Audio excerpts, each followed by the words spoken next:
मैं हूं आलिया, आप देख रहे हैं ब्रेकिंग बैरियर्स। आज हम अपने प्रोग्राम में तारीख का एक ऐसा पन्ना पलटेंगे कि तारीख के उस पन्ने पर एक जंग होती है पाकिस्तान और भारत के बीच। मई 1999 से लेकर जुलाई 1999 तक कारगिल की जंग या कारगिल वॉर। क्या हुआ, क्यों हुई, कौन जिम्मेदार, ऐसा क्या हो गया था कि ये जंग करनी पड़ी? इस पर रोशनी डालने के लिए आज हमारे साथ जो इंसान हमारे प्रोग्राम में शरीक हो रहे हैं, उनसे बेहतर इंसान कौन हो सकता है। मुतअद्दिद किताबों के मुसन्निफ़, author, writer, columnist, scholar, professor from Stockholm university, professor doctor Ishtiaq Ahmed आज हमारे प्रोग्राम में शरीक हो रहे हैं। डॉक्टर साहब, thank you so much for joining my show sir. Always a pleasure and a privilege. Doctor साहब, जैसे मैंने जिक्र किया सर, इस जंग की जब हम बात करते हैं, तारीख मिटी हुई मिलती है।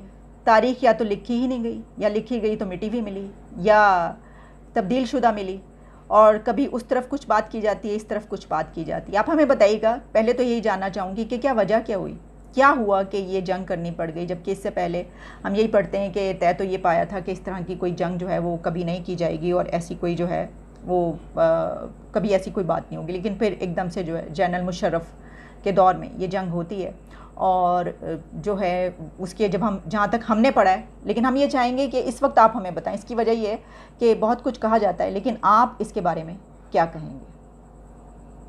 देखिए, सबसे पहले तो यही गलत है कि हमने सारी जंगें जीती हैं, हमने सारी जंगें हारी हैं, क्योंकि जिस ऑब्जेक्टिव के लिए हमने जंगें की थी वो हमारा अचीव नहीं हुआ। 47-48 की जंग थी कश्मीर को पाकिस्तान का हिस्सा बनाने के लिए। We failed in that. Ceasefire हुआ और एक हिस्सा कश्मीर का इंडिया के पास, बाकी पाकिस्तान के पास। वो सिचुएशन इन्होंने चेंज करने की कोशिश की 65 वॉर में, बिल्कुल कोई चेंज नहीं हुआ। 71 वॉर तो खैर सिविल वॉर जो हुई थी ईस्ट पाकिस्तान, उसकी बुनियाद पे हुई थी, लेकिन आखिर में पाकिस्तान आर्मी को इंडियन आर्मी की इंटरवेंशन की वजह से डिफीट हुई। तो अब Kargil actually is much worse than all this, much worse. हालांकि ये एक छोटे स्केल पे था, लेकिन ये सबसे ज्यादा डेंजरस वॉर थी, मिनी वॉर इसे कहना चाहिए, confined to a small area. लेकिन इसके कॉन्सिक्वेंसेस जरा आप समझें। देखिए, इससे पहले जितने ये जंगें लाइन ऑफ कंट्रोल पे फायरिंग ये वो, उससे पहले ये हुई थी when neither India nor Pakistan were nuclear weapon states. लेकिन 1998 में मई के शुरू में इंडिया ने, मई के आखिर में पाकिस्तान ने प्रूव कर दिया कि ये दोनों न्यूक्लियर कैपेबिलिटी रखते हैं। इन हालात में जंग हो जाना दो कुव्वतों का, दो नेशंस का, इज अ पॉइंट जो अनप्रेसिडेंटेड है। वो तो शुक्र है कि जंग जो भी हुई कन्वेंशनल वेपन से हुई, लेकिन अगर न्यूक्लियर माल हो जाते तो तबाही की तो हद ही हो जाती। सेकेंड वर्ल्ड वॉर में जो हुआ है कन्वेंशन की इस्तेमाल से हुआ है। न्यूक्लियर वेपन्स के तो हिरोशिमा और नागासाकी आप देख ही लें, और अब तो इनके पास और भी ज्यादा पावरफुल वेपन्स थे। तो इस तरह समझना चाहिए कि कारगिल एज अ वॉर जो है एक यूनिक वॉर अभी तक हुई है। किसी दो न्यूक्लियर स्टेट्स की आज तक कोई जंग नहीं हुई। रशिया अमेरिका की नहीं हुई डायरेक्ट, चाइना और इंडिया की नहीं हुई after they became nuclear powers, और and so on and so forth. So this was a war जिसकी कॉन्सिक्वेंसेस शुक्र है कि लिमिटेड ही रहे। अब दूसरी बात है, मैं कहता हूं कि पाकिस्तान के कई ब्लंडर्स हैं, but the greatest ever blunder was Kargil. क्योंकि इस जंग के बाद पाकिस्तान को रोग स्टेट कहा गया। हालांकि ये 10 साल से इंडियन कश्मीर में ये कर रहे थे अपना सपोर्ट, लेकिन क्योंकि ये पहले अफगानिस्तान में अमेरिका के वो क्या कहते हैं स्पॉन्सर्ड जिहाद कर रहे थे, तो लोगों ने बात नहीं की। लेकिन आफ्टर कारगिल तो सारी दुनिया में ये बात हो गई कि पाकिस्तान इज अ रोग स्टेट।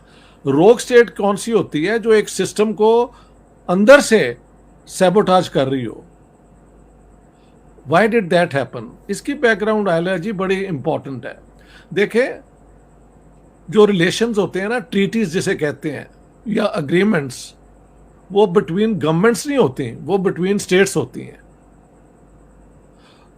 जाहिर है गवर्नमेंट्स निगोशिएट करती हैं उन्हें, स्टेट की तो अपनी तो कोई तरीका नहीं ना बात करने का, लेकिन they are always in the name of the republic of Pakistan, Islamic republic and the republic of India. तो जब वाजपेयी साहब और नवाज शरीफ साहब ने फैसला कर लिया कि आइंदा कोई जंग हम नहीं करेंगे और हमारे सारे मसाइल जो हैं एक पीसफुल तरीके से हल किए जाएंगे इंक्लूडिंग कश्मीर, ये महल 21 फरवरी 1999 को साइन हुआ था। एक बहुत बड़ा डेलीगेशन आया था इंडिया से, जिसमें वो कई लोग लेके आए थे जो एक्चुअली वेस्ट पंजाब से गए हुए हैं, उनकी families. Matinee idol, Devanand was there, Rafi sahab के जो सबसे मशहूर शागिर्द हुए हैं महेंद्र कपूर थे, सियालकोट ओरिजिन के अपना Kuldeep Nayar and so many other people. तो वहाँ पे बड़ी एक सिंसियर कोशिश हुई थी, नो मोर कॉन्फ्रंटेशन, ये इलाका गुर्बत का है, हमने मिल के यहाँ पे ये सारी चीज़ों को टैकल करना है। ये सार्क चार्टर की स्पिरिट के अंदर ये मीटिंग्स हो रही थी। अब इन हालात में आपका प्राइम मिनिस्टर जो है वो एक किस्म की एग्रीमेंट करता है और आपकी military commanders behind your back जाके उस सारी एग्रीमेंट को नलीफाई कर देते हैं बाय ऑक्यूपाइंग द कारगिल जो हैं बंकर्स, जो इंडिया ने विंटर में वो विकेट कर देते थे। तो इसको दुनिया में बहुत कहा गया कि पाकिस्तान की you can not rely on Pakistan के वो कहते क्या हैं और करते क्या हैं। तो मैं तो यूं देखता हूं Kargil has been the main reason कि पाकिस्तान का आज जीरो से भी नीचे इंटरनेशनल फोरम्स में इन्फ्लुएंस है, और तो और अरबों ने भी हमें छोड़ दिया है। आपको चाइना ने कारगिल के अंदर पाकिस्तान को सपोर्ट नहीं था किया, do you know that? All weather friends का हमारा जो क्लेम है, नॉट विथ स्टैंडिंग वो हम जो मर्जी कहते रहे, but China didn't support us then in the Kargil issue. Everybody realise कि अगर एक स्टेट इंडिया के साथ ये कर सकती है, कल हमारे साथ क्यों नहीं कर लेगी? डॉक्टर साहब, ये जो आपने बात की कि नियर और डियर कंट्रीज़ जो हैं वो भी हमें सपोर्ट करने को तैयार नहीं थे इसके ऊपर, और जो नवाज शरीफ थे सिविल लीडरशिप, वो भी उनको भी पता नहीं, वो भी नहीं जानती। और इससे पहले जो है बात हुई कि जंग आइंदा जो है वो नहीं होगी वाजपेयी साहब और नवाज शरीफ के बीच। फिर भी क्या वजह है कि जनरल मुशर्रफ ये एडवेंचर क्यों करना चाहते हैं? कहा है, और शायद ये लोगों को बुरा लगे, जो टॉप जनरल्स भी जो है ना, उनका लेवल कॉम्पिटेंस का फील्ड ऑफिसर्स तक का है, विच मीन्स ब्रिगेडियर। ये बन तो जाते हैं जनरल। देखो, जनरल वो होता है जो लॉन्ग टर्म प्लानिंग करे। एक मिलिट्री है ना, ऑपरेशन करना है, उसके साथ उसके पॉलिटिकल कॉन्सिक्वेंसेस क्या होंगे, उसके इंटरनेशनल कॉन्सिक्वेंसेस क्या होंगे, उसके डोमेस्टिक कॉन्सिक्वेंसेस क्या होंगे, इन सारी चीजों को सोच के यू स्टार्ट एन ऑपरेशन। खास तौर पे अगर वो ऑपरेशन मुल्क से बाहर एक और मुल्क को इन्वॉल्व करता है, ठीक है। तो इन्होंने ये सारा जब किया तो पाकिस्तान तो अग्री कर गया था पीसफुल रेजोल्यूशन ऑफ कॉन्फ्लिक्ट्स पे ऑफिशियली। ये कहां से जस्टिफाइड हुआ? Now the question is why did Musharraf and his commanders do it? देखें, बात यह है कि कारगिल जो है ना, अबाउट 18,000 फीट, बड़ा प्रोहिबिटिव लेवल है। हाँ जी, इसके साथ साथ श्रीनगर से, एक मिनट यार, किसी का सवाल आ रहा है। जी जी सर, अटेंड कर लें। देखे, पाकिस्तान की जो थी ना सोच, जो मुझे समझ आती है, वो ये थी कि इसकी थोड़ी बैकग्राउंड 1980s के अंदर एक तो था ना शिमला एग्रीमेंट 1972 का, उसमें जो लाइन ऑफ कंट्रोल है वो जब ग्लेशियर्स पे आती थी तो वहां पे दोनों साइड्स ने छोड़ दिया, एंड फ्रॉम हेयर आफ्टर वो कोई एक रेफरेंस है, अनडिफाइंड उन्होंने छोड़ दिया, ठीक है। उस दौरान में इंटरनेशनल जो हाइकर्स हैं और स्कीइंग एक्सपर्ट्स हैं वो इस इलाके में आना शुरू हो गए, और पाकिस्तान में ऐसी टीमों को फैसिलिटेट करना शुरू कर दिया सियाचिन के ग्लेशियर के इर्द गिर्द एंड सो ऑन। जब इंडियंस ने नोटिस किया तो शायद उनमें डिस्कशन हुई कि अगर ये आते गए तो ये तो इंक्रीज करते जाएंगे अपना activity, so they posted people to occupy. एक लाइन उन्होंने बना ली कि इससे आगे पाकिस्तानी एक्शन नहीं हो सकता। ठीक है, तो सियाचिन में इंडिया ने क्योंकि वो कर लिया था तो पाकिस्तान फेल्ट कि उनकी जो स्ट्रेटजी थी ना इस ग्लेशियर्स पे अपना क्लेम बढ़ाने की, वो रुक गई है। और एक फिर जो मुशर्रफ और उसके जनरल्स ने जो सोचा वो ये था कि श्रीनगर से लेके एक रोड जाती है लद्दाख के कैपिटल तक, लेह तक, और वो कारगिल के साथ साथ चलती है। So I think the generals were planning कि अगर हम बंकर्स को ऑक्यूपाई कर लें और नीचे उतर के ये रोड ब्लॉक कर दें तो India would be force then to negotiate on Kashmir from a position of weakness. ये पाकिस्तानी जनरल्स की सोच थी। वो तो दूसरी बात है कि ये बंकर्स तक तो पहुंच गए लेकिन नीचे जाके इन्होंने रोड कट ऑफ नहीं किया, कर नहीं सके। ठीक है, क्योंकि मई आ गया और मई के अंदर फिर वो दोबारा जब इंडियन वापस आए तो उन्होंने तो देखा कि 120, कोई कहता है 200, मैंने ये भी पढ़ा है 500 किलोमीटर्स के रेंज तक पाकिस्तानीज ने उन बंकर्स में जाके बैठ गए थे और अपनी गन्स गुन्स ले आए थे। लेकिन ऑफ कोर्स आपको पता है कि हमने तो कहा वो तो मुजाहिदीन है, वो तो पाकिस्तानी सोल्जर्स है ही नहीं। हालांकि अब ये ओपन है कि हमारी नॉर्दर्न लाइट इन्फेंट्री के वो लोग थे, बाद में उनको इन्होंने सितारे जूरत और पता नहीं क्या क्या भी दिया है। So Pakistan had no planning how to manage a military operation which was outside Pakistan and involve India. ये प्रॉब्लम है। इन्हें मैं कहता हूं टेक्टिकल थिंकर्स, यानी इन्होंने इंडियन को सरप्राइज तो कर दिया ना। अच्छा, इंडियंस कहते हैं कि both Indian and Pakistani officers की एक अनरिटन जेंटलमैन्स एग्रीमेंट थी कि जब इतनी सर्दी हो तो दोनों साइडें अपने बंकर से नीचे उतर आए, जब सर्दी कम हो तो दे कैन रिटर्न। वो कहते हैं जी पाकिस्तान ने एक और तरीके से भी धोखा दिया। एक तो है ना अपने प्राइम मिनिस्टर को बिहाइंड हिज बैक के किया, दूसरा ये कि जो एग्रीमेंट हुई थी although not on paper but some understanding, वो भी पाकिस्तान ने वायलेट की है। So I am telling you what the Indians have been saying, I am telling you what Musharraf and his generals wanted to achieve, और वो zero हो गया। ठीक है, वो तो मुशर्रफ का दौर, मुशर्रफ को एक ऐसा जनरल समझाता है जो कि बड़े तरक्की पसंद प्रोग्रेसिव माए, जिन्होंने मीडिया स्टार्ट किया, इन्होंने किया। तो इसके बावजूद क्यों, मतलब इसको जो है वो कहा भी कि उनको ये नहीं पता था। ऐसे ही है ना सर, जो सिविल लीडरशिप थी उसकी तरफ से आपका कुछ कहना चाहेंगे उसके ऊपर? सिविल लीडरशिप की देखें, जो है ना नवाज शरीफ का पॉइंट ऑफ व्यू वो सुहेल बड़ैच की किताब में आता है पूरा। अच्छा। जो उन्होंने इंटरव्यू किया है अपना मियां साहब को ना, सारी उसके अंदर है। और मुशर्रफ, जनरल मुशर्रफ का पॉइंट ऑफ व्यू उनकी किताब in the line of fire के अंदर है। तो मैंने दोनों पढ़ी है क्योंकि मेरी गैरिसन स्टेट किताब के अंदर पूरी इस पे डिस्कशन है कि क्या हुआ था कारगिल पे। ठीक है, तो दोनों। अच्छा, वो मुशर्रफ सेज के एक्चुअली हमारा तो एडवांटेज था when Nawaz Sharif got cold feet और ये भाग के चले गए America to beg for ceasefire. लेकिन प्राइम मिनिस्टर उस जमाने के नवाज शरीफ का कहना है कि जब ये पता लगा कि इंडियंस अब अपनी एयरफोर्स भी ले आए हैं और उनकी बू फोर्स बम्बार्डमेंट कर रही हैं और हमारे बाद बहुत लोग मारे जा रहे हैं, तो Musharraf came running and crying कि हमें बचा लें, सीज फायर करवा लें। और ऑफ कोर्स सीज फायर कौन करवाएगा?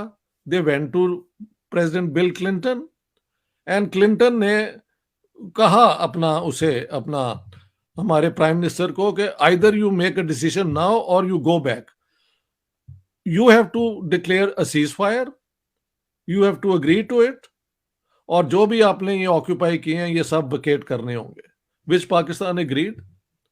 तो पाकिस्तान का तो ऑब्जेक्टिव कोई भी पूरा नहीं ना हो सका। और उस दिन से सारी दुनिया के अंदर ये एक बदनामी हो गई कि ये कैसी स्टेट है जिसकी गवर्नमेंट और जिसकी स्टेट पॉलिसी एक तरह की है और जिसकी मिलिट्री जो चाहे अपना कर ले।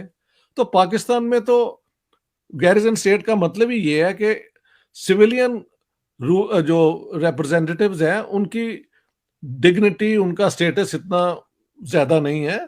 अल्टीमेटली जीएचक्यू और आईएसआई जो है वो हर चीज डिसाइड करती है। डॉक्टर साहब, आप जैसी बातें कर रहे हैं ना, तो आपके बारे में एक देगा कि आप पीटीआई के सपोर्टर हैं, आप पीटीआई के रलने हैं, क्योंकि पीटीआई और खान साहब का ये नैरेटिव।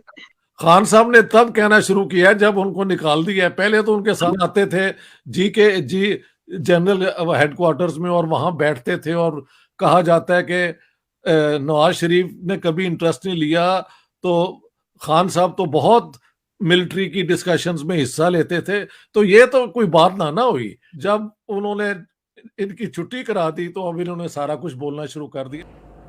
प्रोफेसर साहब, इसके बारे में एक और वाकया भी है कि कारगिल जंग के दौरान जनरल मुशर्रफ की फ़ोन कॉल्स टेप की जाती हैं, यानी इंडियन इंटेलिजेंस की तरफ से जनरल मुशर्रफ की फ़ोन कॉल्स टेप की गई थी।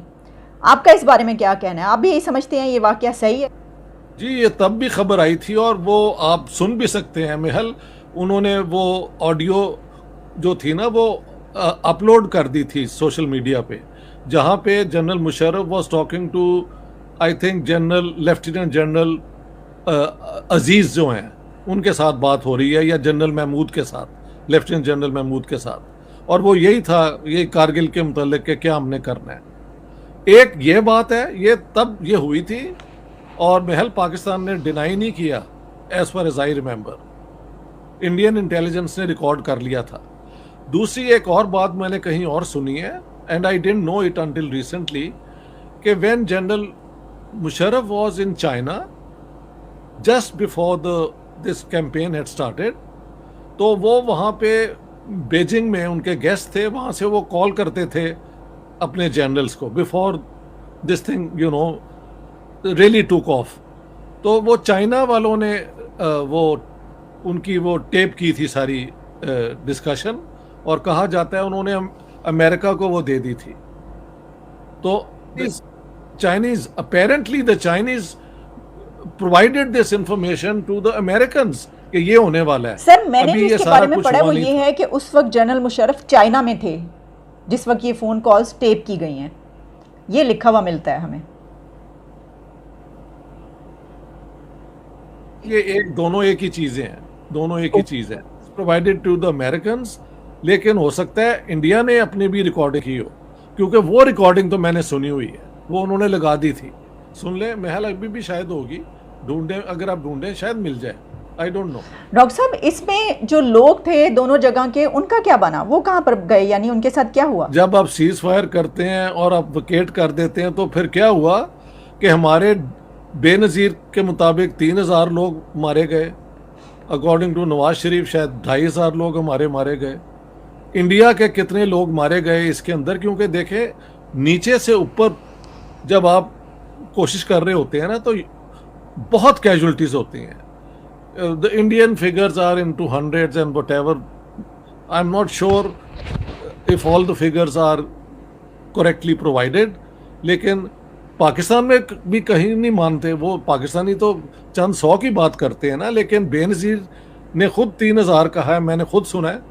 और नवाज शरीफ के ये जो बड़ाई चली किताब है शायद उसमें है 2500 लोग हमारे मारे गए। तो ये हाल है, और रिजल्ट 0, और इतना बड़ा चांस जो था कि हम सारा वो पास का जो है ना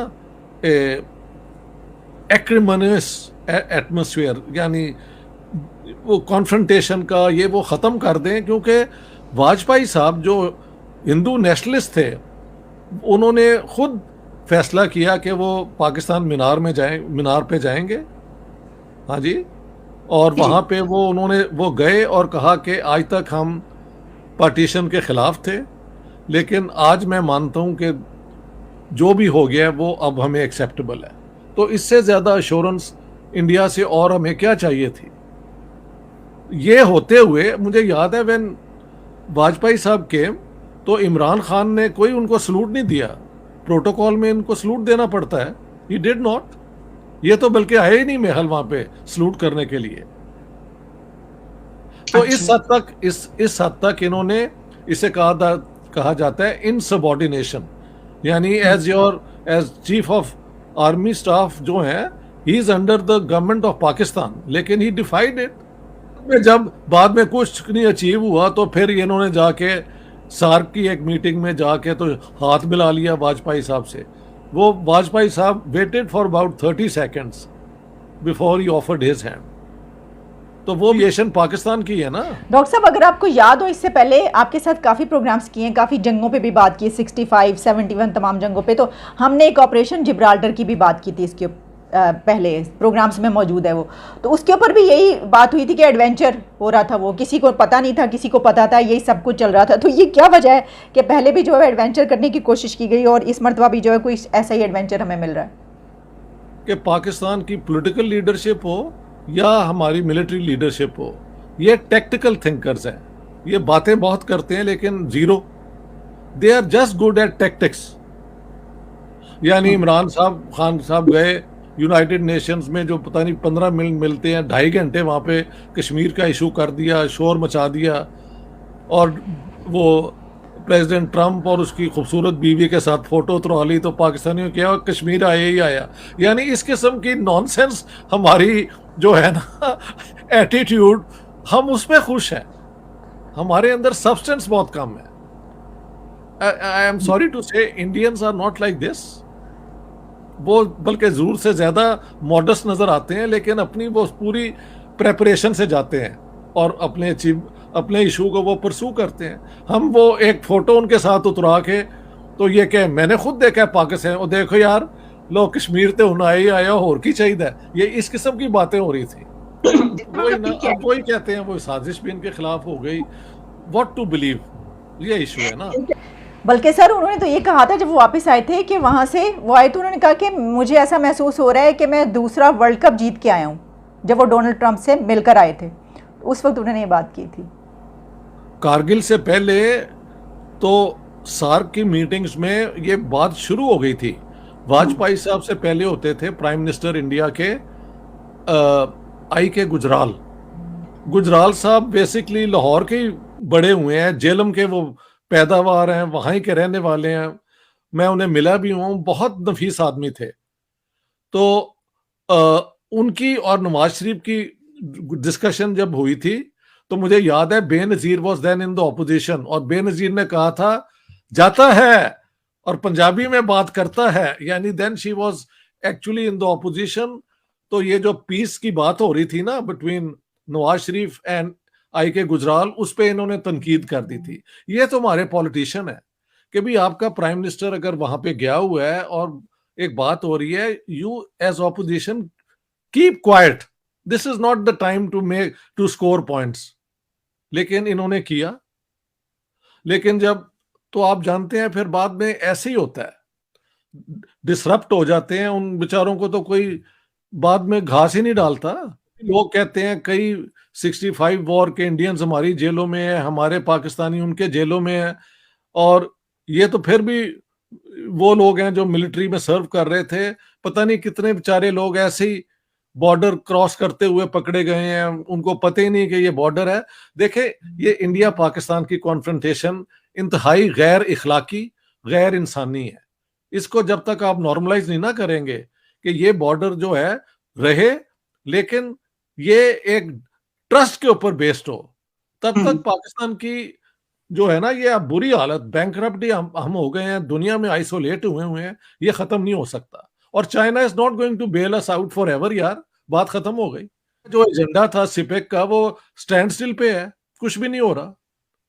तो who is going to come to Pakistan rescue in these circumstances, you tell me, and why? अरब भी नहीं कर रहे, तो बहुत रह कौन गया?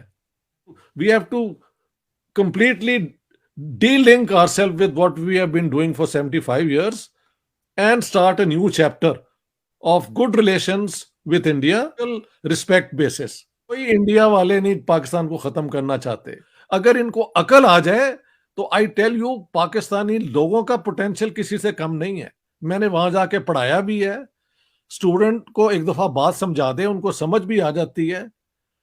और मैंने मिलिट्री ऑफिसर्स को जब प्राइवेटली मिला है तो they are very well read people, very cultured people, they don't act in a professional strategic manner जो होता है ना, वो नहीं। सही है। लेकिन सर हम 90,000 कैदी तो छुड़ा कर ले आए थे, जुल्फिकार अली भुट्टो 90,000 कैदी वो छुड़ा कर ले आए थे, तो फिर क्या वजह हुई कि ये जो इस दौरान जो लोग थोड़े बहुत इधर उधर हुए तो उनके साथ ये क्यों नहीं हुआ? वो तो छुड़ा के ले आए थे, बाद में देखे ना इंटेलिजेंस गैदरिंग के लोग, स्पाइस भी जाते हैं आते रहते हैं, ये भी होता रहता है। कई तो यूं पकड़े जाते हैं, कई विदाउट प्रॉपर पासपोर्ट वहाँ पे होते हैं, होते गरीब लोग हैं, तो वो कहते हैं नहीं तुम यहाँ क्यों ओवरस्टे क्यों कर गए हो, ये है वो है, पकड़ के लोग ले जाते हैं। फिशरमैन कई होते हैं इंडियन, वो जो है ना पाकिस्तान इंडिया का, जो वहाँ पे वो क्रॉस कर जाते हैं, लोगों को तो पता ही नहीं होता, उनको लोग पकड़ लेते हैं दोनों साइडें। तो ये इस किस्म का जुल्म आम आदमी के साथ होता है। इनकी अपनी तो दोस्ती है, जहां ये मिलते हैं पहले शोर मचाते हैं दिन के वक्त, शाम को बैठ के शराब भी पीते हैं सारे और मजाक करते हैं। मतलब ये मशहूर है कि हमारे किसी ये नेगोशिएटर ने कहा कि तुसी कश्मीर रख लो तो सानू माधुरी डिस्ट्रिक्ट दे दो, यानी ये बातें हुई हैं नाउ दिस। हाँ, ये बातें मतलब मजाक में, when you are drunk you come out with your humour also ना। तो इसका क्या मतलब है कि अगर ये सारी चीजें पॉजिटिवली करें तो क्या हम हल नहीं कर सकते? ये शरारत कहाँ है, शरारत कहाँ है? पाकिस्तानी भी अच्छे लोग हैं यार, बहुत अच्छे लोग हैं, हमारे यहाँ चांस ही नहीं देते किसी को एक डिसेंटिंग पॉइंट ऑफ व्यू देने का। ये मुसीबत है पाकिस्तान। प्रोफेसर डॉक्टर इश्तियाक अहमद साहब, बहुत बहुत शुक्रिया कि आज आपने मेरे प्रोग्राम में शिरकत की। Thank you so much. Thanks again sir, दोबारा भी आपसे बात होगी। Always talking to you. Thank you so much.